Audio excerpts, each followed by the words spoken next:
नमस्कार, आप सबका हमारे साप्ताहिक कार्यक्रम में स्वागत है। आनंद वर्धन जी के साथ हम हर हफ्ते बात करते हैं। थैंक यू सो मच आनंद, आप जुड़े। मैं शुरू करूंगा कुंभ के बारे में, क्योंकि हम लोग यहाँ बैठे हुए हैं, थोड़ा दूर हैं उससे, और हम सिर्फ जो कुछ हमें सोशल मीडिया पर दिखता है वो ही पता है, क्योंकि अखबार वगैरह तो इसको कवर नहीं कर रहे हैं। वैसे मैं आपको एक बात बता दूं कि यहाँ पे हमारे आसपास करीब 200 लोगों की कॉलोनी है। उसमें से 6 लोग केवल कुंभ गए हैं, यहाँ से हैदराबाद से, और शायद यही फिगर ऑल ओवर हैदराबाद भी होगा। कोई ऐसा यहाँ पे हलचल नहीं है कि सब कुंभ भाग रहे हैं। और ये 6 लोग जब आए थे वापस, जिनसे बात की, तो एक तो खैर जो उनका रिलीजियस एस्पेक्ट तो था ही उसमें, लेकिन किसी ने कुंभ की बहुत ऐसी तारीफ नहीं की, और सबका ये था यार होके आ गए, अब देखो अब नहीं जाएंगे, आगे से नहीं जाएंगे। बहुत तकलीफ में ही रहे थे, गाड़ी कहीं खड़ी कर दी, लेडीज को पैदल चलना पड़ा। तो ये भी एक चीज थी कि पुट ऑफ से होके खैर आ गए थे। लेकिन फिर ये खबर आई जो ट्रेजेडी हुई थी, और उस पर कल भी ये बात राहुल गांधी ने भी उठाई थी उसमें पार्लियामेंट में। ये सरकार छुपा क्यों रही है? क्या हुआ था वहाँ? कितने लोगों की मृत्यु हुई? क्यों छुपाने में लगी है वो फिगर? शायद आज तक भी वो 30 लोग जो हैं उनका भी नहीं उन्होंने कुछ बताया है। ये मैं आपको कुछ इंटरनेशनल प्रेस की यहाँ पे न्यूज़ चल रही है, 30 किल्ड इन क्राउड कोई बोल रहा है। ये फर्स्ट पोस्ट पे poor planning, mismanagement and a VIP culture की बात की जा रही है। और रॉयटर्स बोलता है dozens were killed in the Kumbh festival. तो एग्जैक्टली क्या हुआ? आप लोग शायद वहां ज्यादा पास हैं, तो शायद इस पर थोड़ा सा अच्छी तरह से हमारे दर्शकों को आप बता पाएंगे। आनंद। मैं Ajay, thank you so much Ajay. और कुंभ वाला एक ऐसा है कि मतलब हम सब लोग यूपी में जो रहते हैं और यूपी के बाहर भी, इट्स अ मैटर ऑफ आस्था। ये हम लोगों के थोड़ा फेथ की बात होती है। और हर बार कुंभ को, और खास करके बीजेपी हमारी जो धार्मिक आस्थाएं हैं उसका माहौल बनाती है। और हर इस तरह के चीजों को वो इवेंट बना के वोट में तब्दील करने के चक्कर में रहती है। और मुझे लगता है कि वहां पे उसकी गलतियां होती हैं। और दे मतलब वो क्यों करते हैं वो तो ये पता है, ठीक है, वोट के लिए करते हैं, लेकिन उनको कुछ एक बैलेंसिंग इसमें करनी होगी। आ, इस कुंभ की बात मैं कह लूं कि देखिए ऐसा है कि जिस दिन ये हादसा हुआ 29 को, उससे पहले भी, अच्छा आपको ये भी दो दो तीन चीजें कह दूं। बहुत ज्यादा पैसा दिया गया है, मीडिया में बहुत ज्यादा पैसा खर्च किया गया है। और कुंभ का टोटल बजट जो सरकारी आंकड़ों में है, मतलब ओनली फॉर कुंभ, वो 7,500 करोड़ रुपया है। 4,000 हेक्टेयर में, मतलब करीब 40 स्क्वायर किलोमीटर में टोटल कुंभ का टोटल एरिया है। उसमें 7,500 करोड़ रुपया खर्च किया गया है। ये मैं सिर्फ इस फिगर को इसलिए बता रहा हूं कि पूरे भारत की 32 लाख सम स्क्वायर किलोमीटर है। पूरे भारत का 0.001% में आपने 7,500 करोड़ रुपए एलोकेट किए हैं। पूरे भारत की पीएमजीएसवाई योजना, प्रधानमंत्री ग्राम सड़क योजना पे कुल पिछले साल 14,500 केवल खर्च हुए थे। मेरा कहना है कि 32 लाख स्क्वायर किलोमीटर पे 4,500, 14,500, और यहाँ पे 7,500। मैं सिर्फ इसको इसलिए कह रहा हूं कि ये पैसा इफरात है। तो जब इफरात पैसा आया है, तो अगर आपको एक याद हो, एक कमला हसन की पिक्चर आई थी, मैं भूल रहा हूं, जिसमें उसको टारगेट दिया गया था, कमला हसन या किसी और की, कि आपको इतना पैसा खर्च करना है, या नसरुद्दीन शाह थे उसमें, और दैट वाज द टारगेट। तो यहां पे भी टारगेट है 7,500 करोड़ खर्च करो। अब अगर आप 7,500 करोड़ खर्च कर रहे हैं, तो ये सबके लिए विन विन है, क्योंकि कोई हिसाब रखना नहीं है। कुंभ तो 45 दिन का है, 50 दिन का है, उसके बाद कुंभ गया, गंगा मैया आ गई और सब कुछ मतलब बट्टे खाते में। तो एक तो लूट है। तो let me start with that कि ये प्रॉपर लूट है। तो जो छुपाने का कारण हो रहा है, वो उसका एक बड़ा कारण ये भी है कि अगर वो कोई प्रॉपर इन्वेस्टिगेशन हो जाएगा, तो वो भी खुल जाएगा। तो इसलिए एक तो सब हश हश है। दूसरा, आ, मैं इस बात को इसलिए कह रहा हूं कि 29 तारीख को जो मौनी अमावस्या थी, उस दिन आपको पहले से पता था कि आज मौनी अमावस्या है। वो कोई एक, it never came as a surprise. आपको पहले से पता था कि इस दिन इन अखाड़ों का स्नान होता है, ऐसे ऐसे होता है, एवरीथिंग वाज देयर। और आपको यह भी पता था कि कुंभ में स्टैम्पीड के चांसेस होते हैं।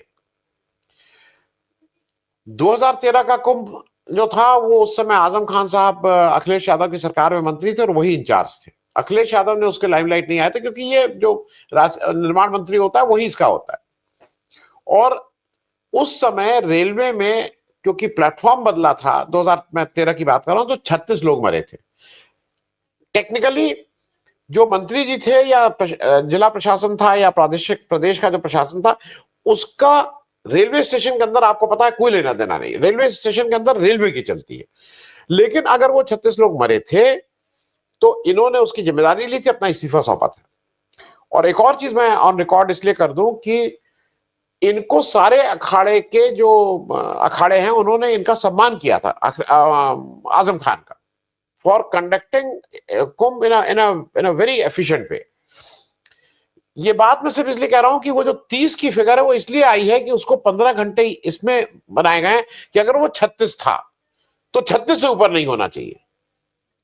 अगर अगर अमित शाह 104 दिन अगर जेल में थे तो चिदम्बरम को 104 दिन से ज्यादा जेल में रहना ही पड़ेगा।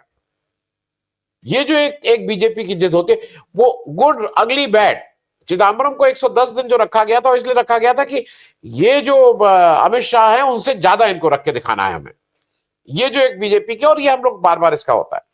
अब जरा इस पे आ जाइए कि ये सब जब हो गया, स्टैम्पीड हो गया, आप हर एक घंटे पे आपके पास टाइम था ये अपडेट करने का कि आप 2 करोड़ ने स्नान कर लिया, आप 3 करोड़ ने कर लिया, और उसकी आप मालूम नहीं कौन कौन से नए तरह के वो लगा के आप उसकी काउंटिंग कर रहे थे। You are using the best of technique, the most ultra modern technique, and you are giving the head counts कि अब 3 करोड़, अब 3.25 करोड़। लेकिन ये जो 30 लोग मरे, इनको काउंट करने में आपको कितना समय लगा? आपको 15 घंटे लगे। मैं वो सब वीडियोस हैं, लेकिन मैं जानबूझ के इसलिए नहीं लगा रहा हूं कि वो बहुत विभत्स वीडियोस हैं।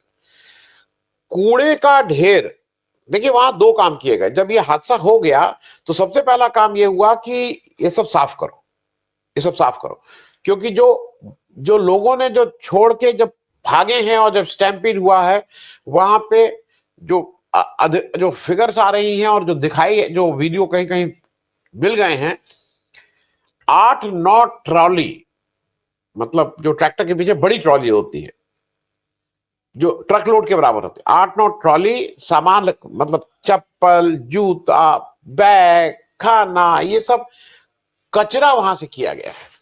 यू विल बी, आपको देख लगेगा कि ये कैसे हो रहा है भाई। और उस कूड़े में से नेहा सिंह राठौर एक बड़ी गायिका है, उनका ट्वीट जाके कोई देख ले। मैं जानबूझ के इसको नहीं लगा रहा हूं क्योंकि ये विभत्स है, देखने से दिक्कत होगी। लेकिन अगर किसी को है, नेहा सिंह राठौर का वो वीडियो देख ले। कचरे में से जिस तरह से लाशें निकाली जा रही हैं कचरे के अंदर से, तो मुझे ऐसा लगता है कि अगर आप कुंभ को आस्था मानते हैं, धर्म मानते हैं, तो पाप, और उसमें आपको पुण्य नहीं मिला, आपको केवल और केवल पाप मिला है। दूसरी एक बात कहें कि ये जो इसको हश करना इसलिए था क्योंकि इसके ऊपर दिल्ली इलेक्शन टिका हुआ था, इसके ऊपर मिल्कीपुर इलेक्शन टिका हुआ था, इसके ऊपर उत्तर प्रदेश में योगी आदित्यनाथ मुख्यमंत्री रहेंगे कि नहीं रहेंगे ये भी टिका हुआ था। ये सारी चीजें इससे थी, तो 15 घंटा उसमें लिया गया है।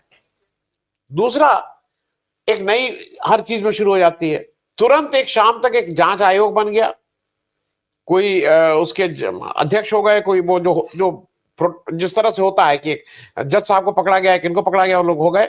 और उन्होंने अब ये कल से कह दिया कि नहीं नहीं, हम साजिश वाले एंगल से भी हम बात कर रहे हैं। इसमें साजिश थी, और साजिश के तार बताए जा रहे हैं कि पाकिस्तान में थे। तुम्हारे पास 7,500 करोड़ रुपया, पूरी प्रदेश की पुलिस, पूरा सब होने के बाद पाकिस्तान में बैठ के अगर तुम्हारे यहां कोई कर रहा है तो ये तो इसी पे इस्तीफा दे देना चाहिए। आप सब लोग इतने निकम्मे हो। तो ये तो हो गई एक बात। दूसरी बात, ये जो बुला बुला के आओ आओ आओ, ये कोई मतलब बस में आप बिठा रहे हैं क्या? ये केवल ये हो रहा था आइए आइए आइए, हर जगह आइए आइए। और मैंने कल वो वीडियो किया, जो पूरा जो क्षेत्र है जहां पे बेसिकली संगम कहलाता है और जहां पे लोग जाके स्नान करते हैं और डुबकी लगाते हैं, वो पूरे क्षेत्र को दो में, मतलब अगर मान लियो 10 मीटर है तो उसको 5 मीटर दो में उसको डिवाइड कर दिया गया। एक बिल्कुल, एक आपको लगेगा कि वो जिसको कहते हैं ना कि बढ़िया सड़क, बढ़िया, वो कोई खाली, वो वीआईपी लोगों के लिए है। और एक में एक के ऊपर एक लोग चढ़े जा रहे हैं। ये फोटोज लगी हुई हैं, वन कैन सी दिस। तो आपने खुद ही वीआईपी कल्चर को किया। ये बहुत भोंडापन लग रहा था। और मुझे, मैं इस बात को इसलिए रेखांकित कर रहा हूं कि जो इसको देख रहा है, अमित शाह वहां जाते हैं अपने बेटे सबको लेके, और उनको हमारे जो धर्म गुरु हैं, जिनके सामने जाके हम माथा शीश नवाते हैं, आशीर्वाद लेते हैं उनको, वो लोग उनको नहला रहे थे। मैं गांव से, मेरा ताल्लुक है, गांव में कहार या नौ मुझे नहलाता है। अगर इस तरह की जो जो बड़े लोगों का ये जो है, गांव में धर्माचार्य आके नहीं नहलाते हैं, जिनका आप पैर पूछते हैं, जिनको आप, जिनके आगे नतमस्तक होते हैं। ये कौन सा का धर्म का वो उपयोग हो रहा था, जहां पे धर्माचार्य, जिनको हम और आप हैं, वो इनको नहला रहे थे और बड़ा खुश हो रहे थे क्या क्या नहलाया जा रहा है। और दूसरी बात, जिस तरह की वो फोटो थी, उसके बारे में बहुत से लोगों ने कहा है कि वो अर्धनग्न लोगों की फोटो, और पूरी कैबिनेट मुस्कुराती हुई खड़ी हुई है, दांत चियारे। ये बिल्कुल माखौल है। और मुझे उससे ज्यादा दुख इस बात का है कि हिंदू धर्म का माखौल इन लोग उड़ा रहे हैं। दे आर, मतलब ये हिंदू धर्म के माहौल की बात है। मैं बस लास्ट बात कह के इसको खत्म कर रहा हूं। मैंने उस दिन भी अपील की थी, मैंने कल एक अलग से वीडियो बनाया जो नहीं चलने दिया गया। मैं फिर अपील कर रहा हूं, जो कि आप लोग, सब लोगों से आग्रह यह है, जो भी इसको देखे, मोदी जी से हाथ जोड़े कि मोदी जी कृपया कल मत आइए। ये धनखड़ जी गए थे 2 दिन पहले, धनखड़ जी ने 4 तो कैमरामैन पानी में उतरवा दिए थे, और 4-6 ऊपर। मतलब ये जो बीमारी लग गई है ना कैमरा लेके चल, मतलब धनखड़ जी नहा रहे हैं, इसको एक 8 लोग कैमरे से फोटो खींच रहे हैं। तो अगर 8 यहां तो 80 कल हो जाएंगे। तो मेरा सिर्फ आग्रह यह है, और अगर आप लोग भी अपने उससे सिर्फ आग्रह करिए प्राइम मिनिस्टर से कि भाई प्रधानमंत्री जी आप नहीं आएंगे तो आपके वोट बढ़ जाएंगे, लोगों को लगेगा कि आप में संवेदना बाकी है, आपका दिल्ली इलेक्शन में वोट बढ़ेगा। और जहां तक रही बात कि दिन भर आपका चेहरा दिखाई देता रहे दिल्ली इलेक्शन के समय, हरियाणा में कुछ इवेंट कर लीजिए ना, वो 2 हरियाणा में सरकार है, फटाफट इवेंट करिए और वहां दिन भर घूमिए और अपना चेहरा वो, अच्छा मीडिया वालों के लिए भी आसान होगा हरियाणा में जाके कवर करना। तो अजय, मतलब ये बहुत दुखदाई है, और पूरी तरह से इसमें प्रशासन और बीजेपी सरकार जिम्मेदार है। जी जी आनंद, ये है बहुत दुखदाई। हमारी तरफ से जितने भी परिवार इसमें अफेक्ट हुए हैं, एटलीस्ट एक श्रद्धांजलि तो बनती है। हालांकि पार्लियामेंट में अभी तक ये हुआ नहीं है, किसी को भी श्रद्धांजलि दी नहीं गई। मैं अब दूसरे विषय पर आता हूं, बजट पर, जिसपे मोदी जी फिर से चुप बैठे हुए हैं कि गरीबों को क्या राहत दी गई। मैंने कल एक एपिसोड किया था और काफी उसमें गालियां भी पड़ी कि आपको जब मिल जाता है तब आप खुश नहीं होते, नहीं मिलता नहीं खुश होते। बात मैं टैक्स की कर ही नहीं रहा हूं कि टैक्स कितना कम हुआ, बात थी राहत देने की गरीब लोगों को जो महंगाई से जूझ रहे हैं। जब परसों हमने प्रोग्राम किया था तो मैं ये सिर्फ इसलिए दिखा रहा हूं कि किस तरह से हमारी सरकार झूठ इस बजट में पेडल कर रही है, कि हर चीज जो बजट में आई है उसके पीछे सब गलत आंकड़े हैं या आपको मिसलीड किया जा रहा है। आपने उस दिन एक पूछा था कि टॉयज में हम कहाँ पे हैं, किस नंबर पे हैं, तो वो मैं उस दिन डेटा नहीं था, मैं आपको जल्दी से दिखा देता हूँ। तो ये जो निर्मला सीतारामन ने कही है कि बजट में हम अब दुनिया में एक, इंडिया को एक ग्लोबल टॉय हब बनाने जा रहे हैं, उसके डिटेल्स जब मैंने निकाले तो ये लेफ्ट हैंड साइड पर आप देख लीजिए आज हम कहाँ पर हैं टॉय मार्केट में। हम दुनिया के टोटल टॉय मार्केट में 1% भी नहीं है। और अगर एक्सपोर्ट्स हम लें टॉय का, हिंदुस्तान से जो होता है एक्सपोर्ट मार्केट जो दुनिया में, उसमें 0.08% है। तो ये बड़ी अजीब सी बात लगी मेरे को कि आप सडनली उठ के बोल रहे हैं कि दुनिया में हम टॉयज बनाएंगे। और जब थोड़ा मैंने और देखा तो ये भी एक स्लाइड निकल के आई कि अब मुकेश अंबानी जी रिलायंस रिटेल और सर्कल ई रिटेल, कोई हरियाणा बेस्ड कंपनी है, वहां पे ये जाके अब टॉय मैन्युफैक्चरिंग करेंगे। तो जब ये 2 चीजें 1+1 जोड़ा तो समझ आ गई कि ये क्या क्या खेल चल रहा है कि अब मुकेश अंबानी जी खिलौने बना के दुनिया में बेचने जा रहे हैं। और इनके पास एक दो कंपनी जिन्होंने बाहर खरीदी ली थी, वो हैमलेस यूके का इन्होंने पहले से ही खरीद रखा है। और लास्ट में इस बजट के बारे में एक और मैं आपको डेटा दिखाता हूँ। ये ग्राफ है कि किस वर्ग को कितना फायदा होगा। 30 लाख वाले को लगभग 16,000 प्रति महीना इतना टैक्स की बचत होगी। और अगर आप बैंक में जाके देखें तो 12 लाख तक वाले को क्योंकि वो स्लैब चेंज हो गई है, वो 6,800 इस रेंज में है। जितना आप ज्यादा कमा रहे हैं उतना आपको टैक्स में फायदा हो रहा है इसमें। मेरा ये प्रश्न था कि जो गरीब थे, जो जिन्हें राहत चाहिए थी, जो 7 लाख से कम कमा रहे हैं, उन लोगों के लिए सरकार ने इस बजट में कुछ नहीं किया है और ये मिडिल क्लास चिल्ला रहे हैं। तो एक आपका ओवरऑल व्यू बजट में, और विद स्पेसिफिकली जो पूरे सेक्शन है उसे कहाँ भूल गए हम लोग? आनंद। अजय, मैं मतलब दो तीन चीजें, इसलिए बजट का फोकस फिर वही चुनाव है।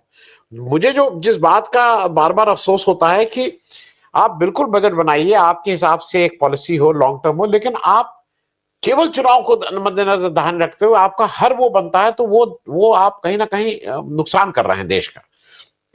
ये बजट बना है दिल्ली चुनाव के हिसाब से, वो middle class middle class middle class, क्योंकि दिल्ली का मिडिल क्लास रिप्रेजेंटेटिव नहीं है इस देश का, लेकिन दिल्ली का मिडिल क्लास डिसाइसिव होगा इस इलेक्शन में।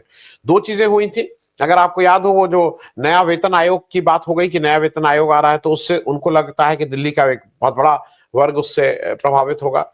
और अब ये इनकम टैक्स की लेके बात कर रहे हैं।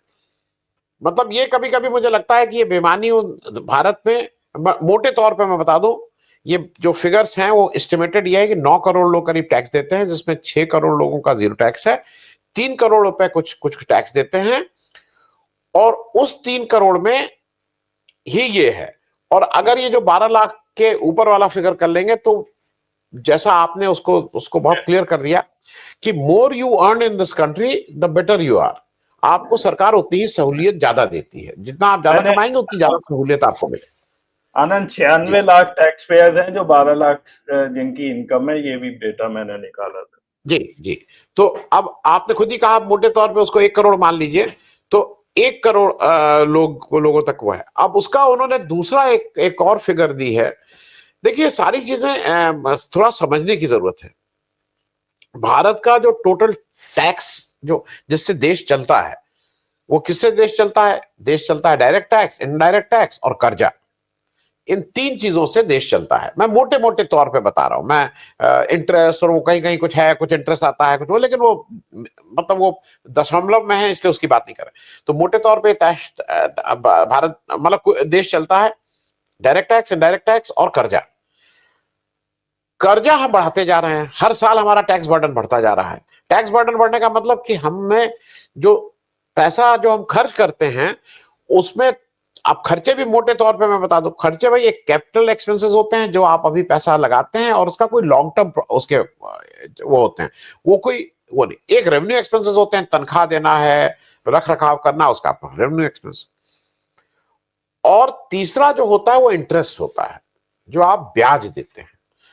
और मुझे ऐसा लग रहा है कि एक तमाम कहानियां आपने पढ़ी थी, कफन से लेके कौन कौन सी कहानियां नहीं पढ़ी हैं। भारत आज उस डेट ट्रैप में रोज फंसता जा रहा है, रोज आप और फंसते जा रहे हैं और फंसते जा रहे हैं, क्योंकि आपका अब लोग कहें, अब मैं इकोनॉमिस्ट नहीं हूं, लोग इसको इस पे भी ट्रोलेंगे होगी, यार वो डेवलपिंग इकोनॉमी में कर्जा लेना जरूरी है।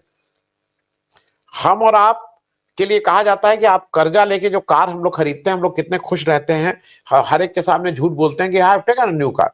औकात नहीं बताते हैं कि हमारी औकात नहीं थी नई कार लेने की, हमने नई कार ले ली। तो मैं ये बातें सिर्फ इसलिए कह रहा हूं कि प्लीज अंडरस्टैंड कि जो बजट है उसके लिए देश के 135-40 करोड़ लोग एग्जिस्ट ही नहीं करते हैं, डोंट एग्जिस्ट। अब दूसरी बात जो मैं जिसको रेखांकित करने की कोशिश कर रहा हूं कि आप अगर टैक्स की कुछ रियायत दिए हैं तो आपका टैक्स उतने लोगों से जो आना था वो नहीं आएगा, जिसको एस्टिमेटेड 1 लाख करोड़ से ऊपर बोला जा रहा है। मैं एग्जैक्ट फिगर मुझे याद नहीं है। तो अगर 1 लाख से ऊपर आपके पास टैक्स नहीं आ रहा है, मतलब आमदनी ये नहीं हो रही है, आपके पास ये नहीं है, तो आप कहीं से तो इसको लाएंगे। तो आपके पास क्या है, या तो इनडायरेक्ट टैक्स करेंगे या कर्जा बढ़ाएंगे। इनडायरेक्ट टैक्स में सबसे बड़ा कंट्रीब्यूटर कौन है? वो व्यक्ति जो 80 करोड़ लोग जो 5 किलो अनाज लेके जिंदा है, तो आप उनकी चमड़ी और छीलने जा रहे हैं। आप इनको तो कह रहे हैं कि नहीं नहीं ये तुम्हारा बड़ा बढ़िया है, हमने 12 लाख तक। इस देश में हमारे और आपके जानने वालों में, let's be very honest, 12 lakh रुपए सालाना कमाने वाले, हम टोटल की बात कर रहे हैं, जो आपके घर में जो काम करता है उससे लेके आपके 12 लोग कमाने वाले कितने लोग हैं? आप अगर 20 लोग, अपने आप ही इसका आंसर दर्शकों को देने दीजिए। मैं इस बात को इसलिए अजय कह रहा हूं कि कोई डायरेक्शन होता, कोई डायरेक्शन। अब बिहार में इलेक्शन है तो बिहार में मखाना बोर्ड, मिथिलांचल, वो वेस्ट कोस्ट, सिकोसी, क्या क्या प्रोजेक्ट उन्होंने उसमें बता दिए। बिल्कुल बिहार में जरूरत है, लेकिन बिहार की जरूरत के साथ साथ मणिपुर में भी कुछ जरूरत है, जम्मू कश्मीर में भी कुछ जरूरत है, नॉर्थ ईस्ट में भी। आप उसके लिए आपके लिए बिहार के अलावा कुछ एग्जिस्ट ही नहीं करता है। तीसरी बात जो मुझे लगती है कि आप जिस चीज से मुंह मोड़ रहे हैं, वो आप पुरानी जो आपकी स्कीम है आप उस पर बिल्कुल चुप हैं। मैं, क्योंकि समय का अभाव रहता है इसलिए मैं इसको बहुत संक्षेप में बता दूं। आपने जैसे स्मार्ट सिटी बनाई थी, आप उस दिन अजय बहुत ठीक से समझाए थे, मुझे लगता है कि उसके लिए आप एक अलग से एपिसोड कर दीजिएगा, जो एयरपोर्ट को ये बार बार करते हैं, और हवाई जहाज में कितना, हर आदमी अब हवाई जहाज में घूम रहा है, उसका सपना था हवाई जहाज में घूमने का, हम तो घूमते थे, अब हमारा सपना होता जा रहा है हवाई जहाज में चढ़ना। ये भी मैं बता दूं। मेरा कहना है कि जैसे जब ये स्मार्ट सिटी की बात करते हैं अजय, तो आपने कोई लेखा जोखा रिपोर्ट कार्ड दिया कि 100 स्मार्ट सिटी कहां खड़ी है, कितना खर्च हुआ, उससे क्या फर्क पड़ा, उससे कितना ease of living in a city, smart city आपके लिए हुआ, हमारे और आपके लिए क्या अब घर से ऑफिस जाना ज्यादा आसान हो गया या बाहर निकलना ज्यादा आसान है? मतलब मैं बहुत सी बातों को उसमें रख रहा हूं, वो नहीं है। आपने फिर से 1 लाख करोड़ वहां पे कर दिए। और अंतिम बात, आपने जो हमारे बहुत कोर्स जिनको आप इग्नोर नहीं कर सकते, शिक्षा, स्वास्थ्य, महिला, schedule caste, schedule tribe, social welfare schemes, मतलब ये 8-10 ऐसी स्कीम्स हैं जो आपने क्या किया। आपने पिछला बजट 2024-25 का था, उसमें आपका जो बजट एस्टिमेट था, इन 6-8 सेक्टर की बात कर रहा हूं, जिससे इस देश का 140 करोड़ वो वर्ग प्रभावित होता है जिसके पास, जो गरीब है, और अगर गरीब की दृष्टि से तो 125 करोड़ तो और गरीब है, वो सबसे ज्यादा प्रभावित होते हैं। आपने उसमें जो आपने बजटेड एलोकेशन किया था, एस्टिमेट था, आपके अपने उससे आपका जो इकोनॉमिक सर्वे आया उसका रिवाइज एस्टिमेट आपने कम कर दिया। आप खर्चा नहीं कर रहे हैं, करना नहीं चाहते हैं, कर नहीं रहे हैं, जो भी है, लेकिन खर्चा नहीं कर रहे हैं। तो ये बिल्कुल ही एक आप लोगों को बेवकूफ बनाने का काम कर रहे हैं। आपको लगता है कि ये 1-2 लाख लोगों को आप बेवकूफ, करोड़ 2 करोड़ लोगों को आप बेवकूफ बना के, क्योंकि इनके पास ताकत है, मैं कंट्रोल करता हूं तो मैं बहुत खुश होकर ताली बजाऊंगा, लेकिन मेरा जो घर का ऑफिस का चपरासी है, घर की मेड है, जो बर्तन धोने वाली है, जो धोबी है, उनकी और जिसको कहते हैं ना, उनकी और विपत्ति आएगी, चमड़ी छिल जाएगी, तो मुझे क्या है, मेरा तो 16,000 रुपए महीना बच गया ना, मैं इसी में खुश रहूंगा। ये एक आप शासक वर्ग और एक शासित वर्ग को साफ साफ कर रहे हैं। इनइक्वालिटी इस बजट के बाद उसकी रफ्तार और तेज हो जाएगी। अजय जी आनंद, अब मैं आज का तीसरा जो विषय था, कल राहुल गांधी की स्पीच हुई थी पार्लियामेंट में, हम सब ने देखी थी। राहुल गांधी बोलते रहे, मोदी जी चुप बैठे रहे, और बीच बीच में मेरे को ऐसा लगा जैसे कोर्ट जेस्टर्स होते थे पुराने जमाने में, कि हर नोबलमैन के यहाँ या राजा के यहाँ एक मदारी टाइप का मजाकिया आदमी होता था। ये किरण रिजिजू बीच बीच में उछल के और कुछ बगैर सर पैर की बात वो चीखते रहे, और उनको राहुल गांधी टोटली नेग्लेक्ट करते रहे। तो खैर, वो अपार्ट फ्रॉम दैट, जो स्पीच राहुल गांधी ने दी थी वो मेरे हिसाब से बहुत ही प्रोफाउंड स्पीच थी, और मेरे को नहीं लगता है कि बीजेपी में एक भी व्यक्ति उस स्पीच को समझ पाया था। और जैसा जी कि उनका रिएक्शन भी आया है सोशल मीडिया पर, वो उल-जलूल बातें कर रहे हैं। आपने शाम को तक मोदी जी का कमेंट सुन ही लिया था कि 12 लाख नेहरू के ज़माने में जब मिलते थे तो टैक्स वगैरह-वगैरह, मतलब टोटली ऑफ द कफ। उन्हें नहीं समझ आ रहा था कि ये क्या हुआ है, क्या राहुल जी गांधी बोल गए। तो थोड़ा-सा जी राहुल गांधी की स्पीच पर उसका अफेक्ट बीजेपी पर, और मोदी जी इतने चुप क्यों बैठे हुए हैं तब से? आनंद। दो तीन चीजें मैं कर दूं। एक और स्पीच कल बहुत अच्छी थी, लेकिन चूंकि राहुल गांधी की लाइमलाइट में हो गई, वो खड़गे जी की speech on in the Rajya Sabha. खड़गे जी की जो दर्शक हैं अलग से उसको सुन लें, और मतलब बहुत ही सारगर्भित स्पीच, लेकिन चूंकि राहुल गांधी की स्पीच आ गई थी तो वो बैकग्राउंड में चली गई। मैं तीन चार चीजों पे बोलूं, मतलब मैं जैसे जैसे मैंने देखा राहुल गांधी कंटेंट, मतलब राहुल गांधी का कंटेंट हर बार बेहतर होता जा रहा है। Every time you listen to him, honestly speaking, हम सब लोगों उम्र में उनसे बहुत ज्यादा बड़े हैं, एक्सपीरियंस ज्यादा है, हम लोग को ऐसा लगता है कि हम लोग पढ़ते लिखते ज्यादा हैं, लेकिन हर एक बार जब राहुल गांधी बोलते हैं तो आपको भी कुछ नया सीखने को मिलता है। आई ऑल्सो, भाई ऑनेस्टली स्पीकिंग, मैं इसको सार्वजनिक रूप से स्वीकार करता हूं कि उनकी स्पीच से मुझे कुछ नई चीज मिलती है उस पर्सपेक्टिव से देखने की।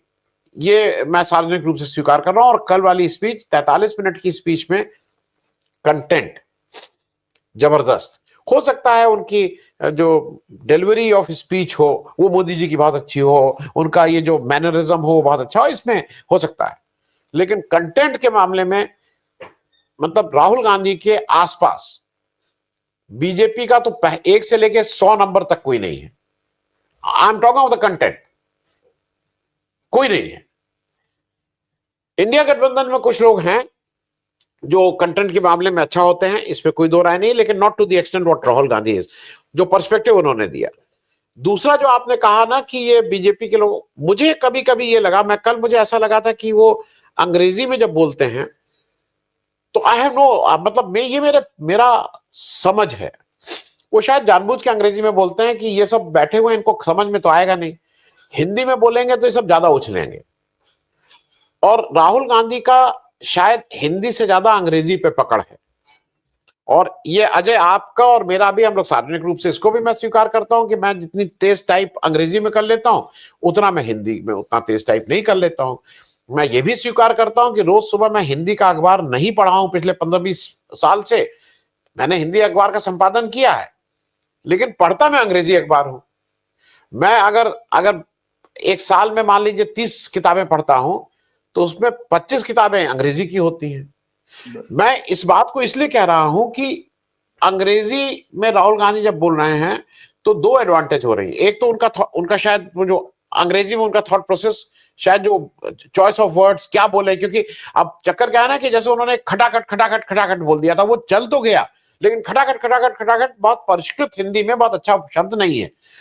No, when he talks in English, he is not short of words. शब्दों की उनको कमी नहीं रहती, वो फ्लो में रहते हैं। और एक शायद जो आज मैंने कहीं किसी का ये रिमार्क है जो मेरा ये नहीं है, उसका कहना ये है कि एक और एडवांटेज ये रहती है कि बीजेपी वालों को समझ ही नहीं आता, तो सिर के ऊपर से जब निकल जाता है।